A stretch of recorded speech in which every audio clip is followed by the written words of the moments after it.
अस्सलाम वालेकुम। This is Mohammad Tayyab. आज हमने अपना लेक्चर नंबर 3 डिस्कस करना है कि मीन का थर्ड माइक्रो मॉलिक्यूल को हमने डिस्कस करना है। इसका बॉडी में क्या रोल है, यानी कि इसका लिविंग सेल में क्या रोल है, इसका स्ट्रक्चर रोल क्या है और फंक्शन रोल क्या है और इसके कंपोनेंट क्या होते हैं। तो आज हम वन बाय वन डिस्कस करेंगे। सबसे पहले हम देखते हैं कि इसकी सेल में परसेंटेज कितनी होती है, तो इसकी इम्पोर्टेंस। तो हमने पढ़ा था कि जो लिविंग ऑर्गेनिजम्स हैं वो क्या है, प्रोटीन, कार्बोहाइड्रेट, लिपिड्स और न्यूक्लिक एसिड से मिलकर बनते हैं, जो कि ऑर्गेनिक मॉलिक्यूल्स है। ये स्टेबल मॉलिक्यूल है। तो लिविंग ऑर्गेनिज्म में मेमेलियन सेल में प्रोटीन की 18% तादाद होती है, मीन के मुकदार होती है, अमाउंट होती है, और जो बैक्टीरियल सेल था उसमें 15% होती है। लेकिन अब यहाँ पे वो इसको एक और एंगल से डिस्क्राइब करता है कि अगर हम ड्राई सेल लें, क्या लें कि ड्राई सेल जिसमें वाटर रिमूव हो, क्योंकि सेल में कितना 70% वाटर होता है, उसका ड्राई सेल का अगर हम वेट करें तो उसमें क्या होगी, 50% हमारे पास क्या होगी, प्रोटीन होगी। अब ये सेल का जो ड्राई वेट है उसका 50% कंस्टिट्यूट करती है, उसका हिस्सा बनाती है। तो मीन के ये दूसरे ऑर्गेनिक 50% ये बना रही है ऑर्गेनिक मॉलिक्यूल, और 50% बाकी जो 3 बचते हैं वो मॉलिक्यूल बना रहे हैं, मीन के कार्बोहाइड्रेट, लिपिड और न्यूक्लिक एसिड। तो हमारे पास जो मोस्ट अबंडेंट थे ऑर्गेनिक मॉलिक्यूल है सेल में, वो कौन है, वो प्रोटीन है। तो ये मोस्ट अबंडेंट है। अब मोस्ट अबंडेंट अगर इनऑर्गेनिक मॉलिक्यूल की बात की जाए तो वो हमारे पास क्या है, वाटर। तो मोस्ट अबंडेंट जो ऑर्गेनिक मॉलिक्यूल है वो हमारे पास कौन है, वो है प्रोटीन। अब प्रोटीन के हम वन बाय वन इसके फंक्शंस और स्ट्रक्चर को डिस्कस कर लेते हैं, क्योंकि प्रोटीन्स के हमारी बॉडी में बहुत मेजर रोल्स हैं। तो रोल्स वो किस फॉर्म में अदा करती है, किरदार किस फॉर्म में अदा करती है, या तो वो किरदार क्या होता है, स्ट्रक्चर होता है, मीन के हमारी बॉडी का कोई हिस्सा बनाएंगे, कोई पार्ट बनाएंगे, और दूसरा क्या होता है, हमारी बॉडी में क्या बनाएंगे या कोई फंक्शन परफॉर्म करेंगे। क्या करेंगे, क्या कोई फंक्शन परफॉर्म करेंगे, मीन के कोई काम करेंगे, कोई आउटपुट हमें देंगे। तो सबसे पहले स्ट्रक्चर क्या है, हमारे सेल्स के जो बेहतर पार्ट है, मीन के compartment of cells, components of cells क्या है, वो प्रोटीन से मिलकर बने हुए हैं। जैसे कि हमारे सेल मेम्ब्रेन में भी प्रोटीन होती है, हमारे साइटोस्केलेटन में भी प्रोटीन होती है, हमारी मसल में भी प्रोटीन होती है। तो ये इनके जो है वो क्या है, स्ट्रक्चरल हमारे पास रोल्स हैं कि ये साख्त बनाने में हमारी मदद करते हैं। हमारे पास स्केलेटन है हमारी बॉडी का, तो उसमें भी क्या होती है, वो भी किससे मिलकर बनाता है, वो भी मैक्रोमोलेक्यूल प्रोटीन से मिलकर बना होता है। नेक्स्ट हम मूव ऑन करते हैं, इसके फंक्शंस को डिस्कस कर लेते हैं। चंद एक इसके फंक्शंस हैं, हमारी बॉडी में बहुत सारे फंक्शंस परफॉर्म करती है। सबसे पहले है ये एंजाइम के तौर पे एक्ट करती है। एंजाइम का क्या फंक्शंस होता है, एंजाइम का ये फंक्शन होता है कि वो सेल को क्या करते हैं, कैटालाइज करते हैं, सेल के जो रिएक्शंस को है वो स्पीड अप करते हैं। तो ये प्रोटीन्स क्या होती हैं, एज अ एंजाइम भी सेल में एक्ट करती हैं, जो कि लाइफ की पॉसिबिलिटी को इंक्रीज करते हैं। अगर एंजाइम ना होते तो ये सिस्लेक्स रिएक्शंस ना होते हमारे पास, और क्या लाइफ एग्जिस्ट ना करती। अब दूसरा इसका फंक्शन क्या है कि ये ट्रांसपोर्ट का फंक्शन करती हैं। हमारी बॉडी में क्या है, ऑक्सीजन लंग्स में आती है और वहां से डिफ्यूजन के जरिए क्या ब्लड में जाती है, और वो ब्लड क्या करता है, पूरी बॉडी को, बॉडी के सेल्स को क्या करता है, ऑक्सीजन ट्रांसपोर्ट करता है। तो उसमें एक स्पेसिफिक काइंड की प्रोटीन होती है जिसे हम कहते हैं हीमोग्लोबिन, और हीमोग्लोबिन प्रोटीन क्या करती है, ऑक्सीजन को बाइंड करती है और पूरी बॉडी में क्या करती है, जाकर डिस्ट्रीब्यूट कर देती है। तो अब ये हीमोग्लोबिन जो प्रोटीन है हमारे पास रेड ब्लड सेल्स में पाई जाती है, और ये मसल में मायोग्लोबिन होती है जो कि ऑक्सीजन की ट्रांसपोर्ट करती है। उसके अलावा ये प्रोटीन्स हमारे पास और भी फंक्शन परफॉर्म करती हैं, जैसे कि डिफेंस सिस्टम का फंक्शन परफॉर्म करती हैं। तो डिफेंस सिस्टम में हमारी जो प्रोटीन ज़्यादातर आती हैं वो होती हैं एंटीबायोटिक्स। क्या होती हैं? एंटीबायोटिक्स। एंटीबायोटिक्स क्या करती हैं?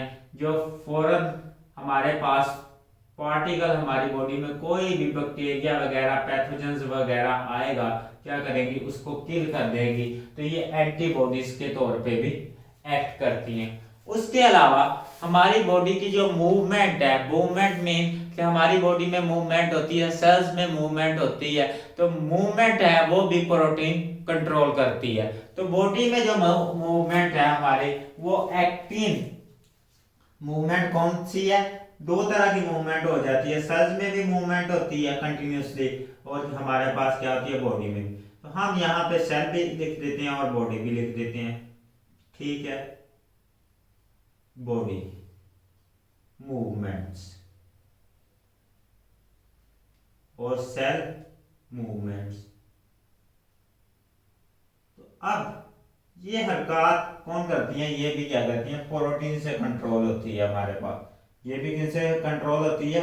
प्रोटीन से होती है। तो ये जो सेल मूवमेंट है, एनाफेज पे जो क्रोमोसोम की मूवमेंट है, ठीक है, एनाफेज पे जो क्रोमोसोम की मूवमेंट है वो ट्यूबुलिन प्रोटीन्स हमारे पास कंट्रोल करती हैं। यानी कि माइक्रोट्यूब्यूल का अपरेटस होता है और वो किससे बना था? ट्यूबुलिन प्रोटीन से। अब बॉडी की मूवमेंट है, हमारे मसल करते हैं, तो मसल्स में जो होती है वो होती है एक्टिन होती है और मायोसिन प्रोटीन होती है। तो ये चंद इनके फंक्शन थे, तो जो हमने वन बाय वन डिस्कस कर लिए। या ये क्या करती हैं? मूवमेंट को कंट्रोल करती हैं।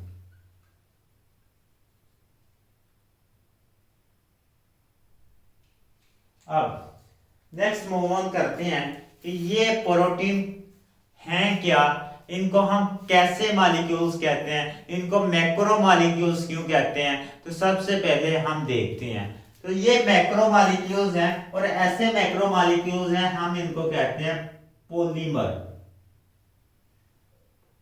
अब पॉलीमर कौन से मैक्रो मॉलिक्यूल्स होते हैं? पॉलीमर ऐसे मैक्रो मॉलिक्यूल्स होते हैं जिनका मॉलिक्यूलर वेट भी हाई हो, और मॉलिक्यूलर वेट हाई होने के बाद ये सिंपल रिपीटिंग यूनिट से मिलकर बने हों, मोनोमर से मिलकर बने, मोनोमर्स मीन के इनमें सिंपल रिपीटिंग यूनिट होते हैं। अब वो यूनिट किस तरह रिपीट होते हैं, मैं फॉर एग्जांपल कह देता हूं, मेरे पास दो किस्म के यूनिट थे, रेड और ब्लैक। तो अब क्या है, हर इंटरवल के बाद यूनिट रिपीट हो रहा है, रेड ये इस तरह। तो ये क्या है, यूनिट थाउजेंड की फॉर्म में अटैच होते हैं और हमारे पास एक लार्ज पॉलीमर बना देते हैं। हम इनको कहते हैं, हम ये सिंपल यूनिट को, एक रेड बॉल को या ब्लैक को कहते हैं हम मोनोमर, और जब ये मोनोमर थाउजेंड की फॉर्म में बॉन्ड के जरिए अटैच हो जाते हैं तो हम इनको कहते हैं पॉलीमर। तो हमारे पास जो प्रोटीन्स हैं वो क्या हैं, पॉलीमर्स होती हैं। ये थाउजेंड की फॉर्म में हमारे पास, इसमें क्या मोनोमर्स अटैच होते हैं।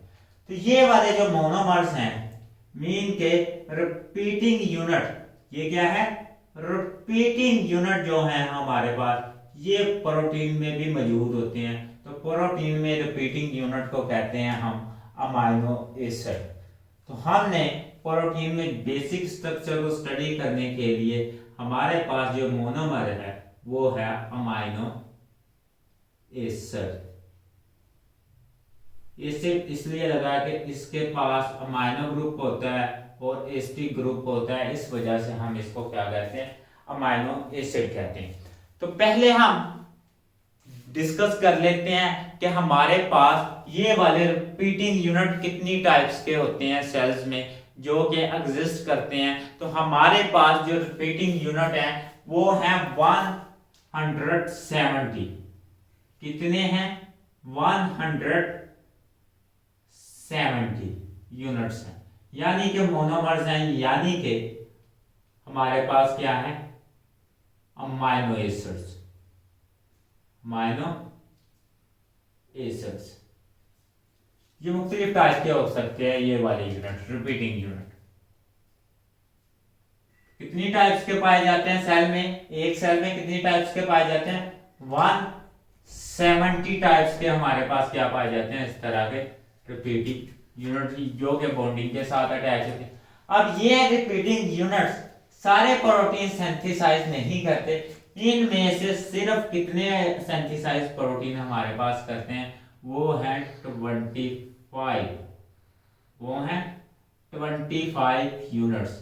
मीन के हमारे पास 25 अमाइनो एसिड क्या करते हैं, वो सिर्फ प्रोटीन की सिंथेसिस करेंगे, हमारा जो है गोश्त बनाएंगे। अब इन 25 में से जो मोस्ट प्रोटीन की सिंथेसिस है, मीन के मोस्टली जो प्रोटीन बनाते हैं वो सिर्फ कितने हैं, वो 20 अमाइनो एसिड्स है, 20 अमाइनो एसिड्स है। हमारे पास कितनी किस्म के यूनिट्स पाए जाते हैं, 170 किस्म के यूनिट पाए जाते हैं, जिनमें से 25 के लिए प्रोटीन सिंथेसिस करते हैं, और उनमें से भी 25 में से भी कितनी हमारे पास 20 किस्म के अमाइनो एसिड है जो हमारी बॉडी का जो मेजर जो प्रोटीन का पार्ट है वो बनाते हैं। अब हम नेक्स्ट मूव ऑन करते हैं कि ये अमाइनो एसिड का बेसिक स्ट्रक्चर क्या होता है। जैसे हमने क्या पढ़ा था, ग्लूकोज का स्ट्रक्चर पढ़ा था, कीटोन का स्ट्रक्चर पढ़ा था, फॉस्फोलिपिड का पढ़ा था, इस तरह हम अमाइनो एसिड का भी बेसिक स्ट्रक्चर पढ़ेंगे। तो अमाइनो एसिड में ग्रुप होता है एक अमाइनो, ठीक है, अमाइनो ग्रुप कहते हैं हम NH2, इसको कहते हैं NH2। और दूसरा इसके पास ग्रुप होता है, एक होता है अल्फा कार्बन, उसको भी बताएंगे, एक होता है इसके पास carboxyl group COOH। Alpha carbon के साथ इसके साथ हाइड्रोजन अटैच होता है, और ये होती है साइड चेन, जिसे हम अल्काइल ग्रुप कहते हैं, R के साथ रिप्रेजेंट करते हैं। ये डिस्कस हुआ है कि अगर मीथेन में से हम एक हाइड्रोजन रिमूव करते हैं तो ये होता है अल्काइल ग्रुप। इसको अल्फा कार्बन क्यों कहते हैं, वो कार्बन जो के फंक्शनल ग्रुप के साथ अटैच हो। ये वाला कार्बन क्या है, फंक्शनल ग्रुप का कार्बन है, इसके साथ जो कार्बन अटैच हो हम उसे कहते हैं अल्फा कार्बन। इससे जो नेक्स्ट वाला कार्बन होगा, फॉर एग्जांपल हमारे पास COOH, ये क्या है, कार्बोक्सिलिक एसिड का फंक्शन ग्रुप है, इसके साथ ये वाला कार्बन अल्फा होगा, और इससे नेक्स्ट वाला कार्बन जो है वो हमारे पास बीटा कार्बन होगा, हम इसको क्या कहते हैं, अल्फा कार्बन कहते हैं। ये केमिस्ट्री की लैंग्वेज है।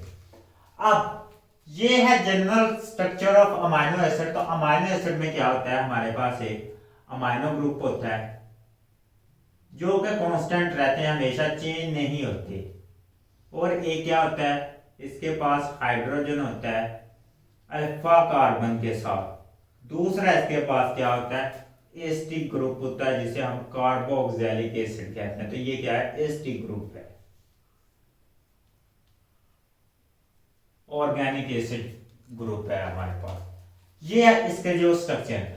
अब ये वाले 3 स्ट्रक्चर है, ये क्या होते हैं, ये कांस्टेंट रहते हैं, लेकिन जो अमाइनो एसिड में मीन के 170 टाइप्स के अमाइनो एसिड बनते हैं, तो ये वाला जो स्ट्रक्चर है उनमें क्या होता है, चेंज होता है। ये वाला स्ट्रक्चर इसे क्या कहते हैं हम, अल्काइल ग्रुप, या हम इसे क्या कहते हैं, साइड चेन। क्या कहते हैं, साइड चेन। हम इसको डिस्कस भी करते हैं साइड चेन, तो मोस्टली हम इसको यहाँ पे साइड चेन कहते हैं। अब 2 किस्म के हम अमाइनो एसिड डिस्कस करते हैं, जो बुक में उसने टाइप को डिस्कस किया है। तो सबसे पहले इसने किया हुआ है ग्लाइसिन की टाइप को। कौन सा अमाइनो एसिड है, ग्लाइसिन किस तरह बनता है, ग्लाइसिन अमाइनो एसिड।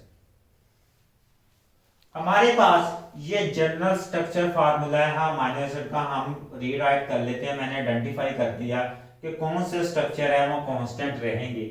एक हमारे पास कौन सा रहेगा, अमाइन ग्रुप रहेगा, एक अल्फा कार्बन रहेगा, एक कार्बोक्सिलिक एसिड का ग्रुप रहेगा, दूसरा हमारे पास एक हाइड्रोजन रहेगा।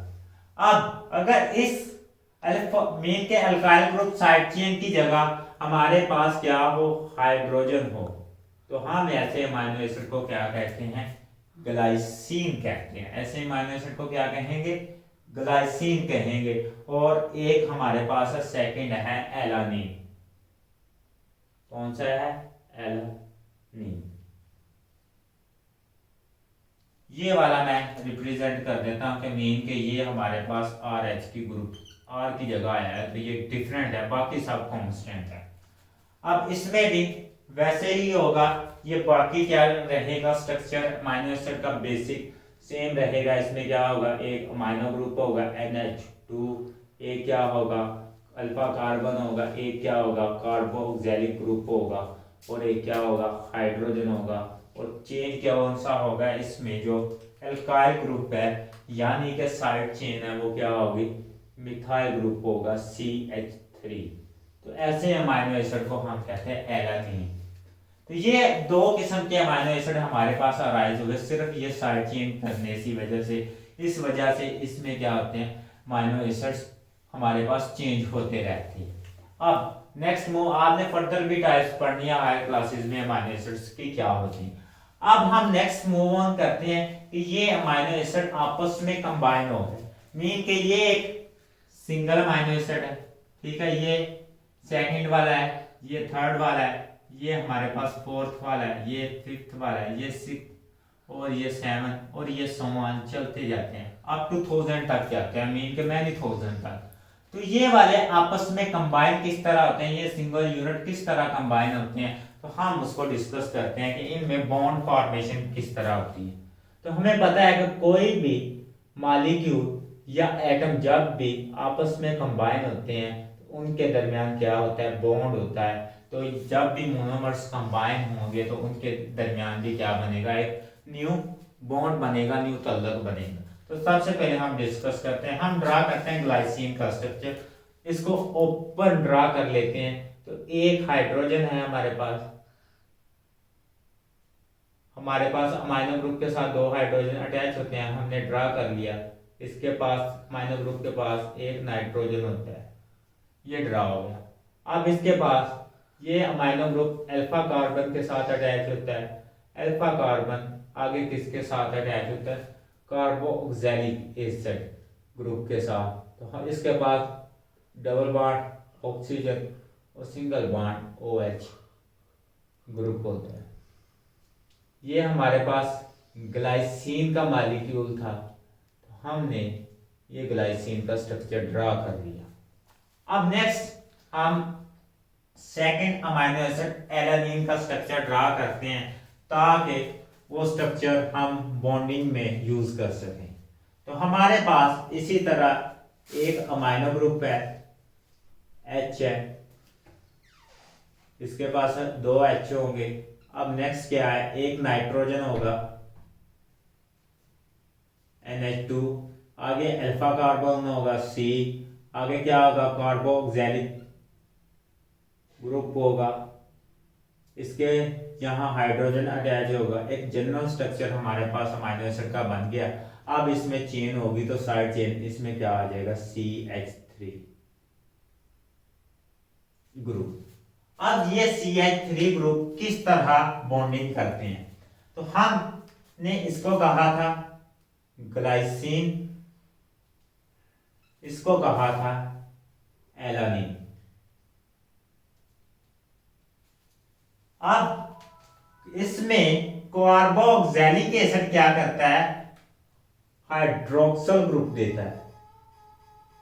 कौन सा ग्रुप देता है, हाइड्रोक्सल ग्रुप। और हमारे पास क्या है कि ये हाइड्रोजन ग्रुप देगा और ये हाइड्रोजन ग्रुप क्या करेंगे, दोनों कंबाइन होके क्या करेंगे, वाटर बन जाएंगे और हमारे पास इनमें से क्या होगा, वाटर रिमूव हो जाएगा। अब जब ये वाटर रिमूव होगा तो ये कौन सा प्रोसेस हुआ, कंडेंसेशन का प्रोसेस हुआ, और जो कार्बन और नाइट्रोजन के दरमियान बॉन्ड डिवेल्प हो जाएगा। तो हम उस बॉन्ड को ड्रा करते हैं। तो मैं जनरली इसको अब क्लोज लिखने लगा हूं या ओपन लिख देता हूं। हाइड्रोजन है, एक हाइड्रोजन है, नाइट्रोजन है, हमारे पास नाइट्रोजन है।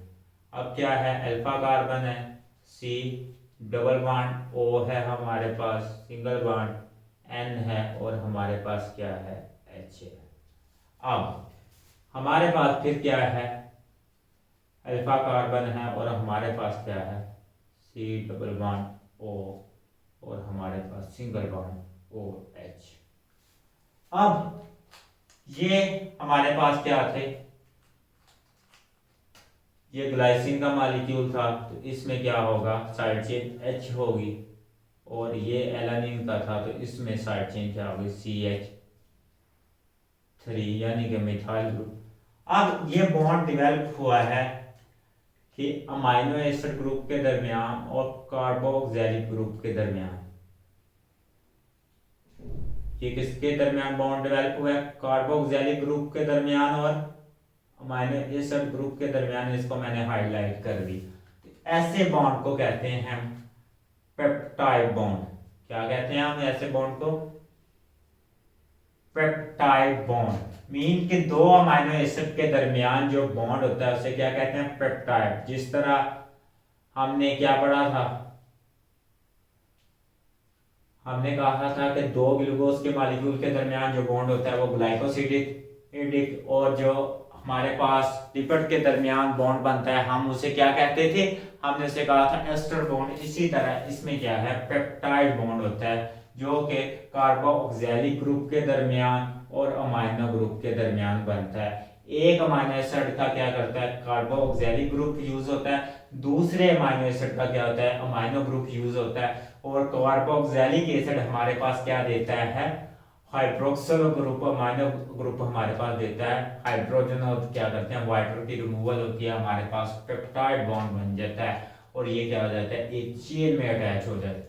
इसी तरह दोनों साइड पे क्या है, कार्बोक्सिलिक ग्रुप भी मौजूद है और अमाइनो ग्रुप भी मौजूद है, ये बॉन्डिंग कर सकते हैं। अब ये क्या है, ये बॉन्डिंग कर सकते हैं, ये क्या कर सकता है, ये कार्बोक्सिलिक ग्रुप के साथ बॉन्डिंग कर सकता है, ये अमाइनो ग्रुप के साथ बॉन्डिंग कर सकता है, तो ये अब फ्री स्टेट में है। इसी तरह मैनीथोजन की फॉर्म में अमाइनो एसिड अटैच होते हैं और क्या बना देते हैं, हमारे पास एक लीनियर चेन बना देते हैं जिसे हम क्या कहते हैं, पॉलीपेप्टाइड कहते हैं। और पॉलीपेप्टाइड नेक्स्ट क्या हो जाती है, प्रोटीन में convert. Poly mean many, peptide mean peptide bond containing.